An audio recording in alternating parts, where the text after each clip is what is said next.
माझे पप्पा दारूचे व्यसन करतात. त्यांच्या 2 वेळा रक्ताच्या उलट्या झाल्या.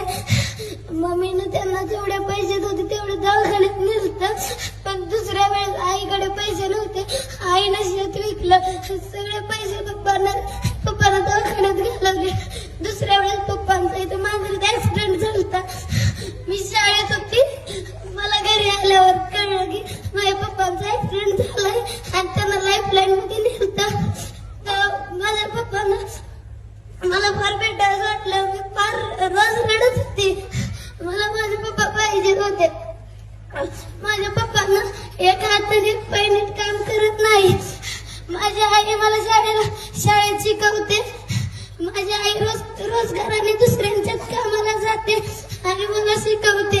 माझ्या आईचं नाव मी कधी सुद्धा खराब करणार नाही. मी कायम चांगल्या वडिलांना लागेल.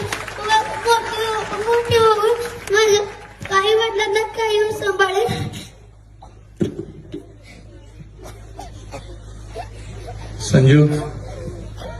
संजू 10वी पर्यंत या पोरगीचं सगळं शिक्षण आपण करणार आहे.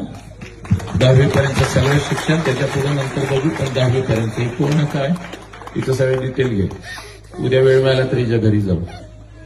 रडायचं नाही. मी आहे. मी आहे बाळा.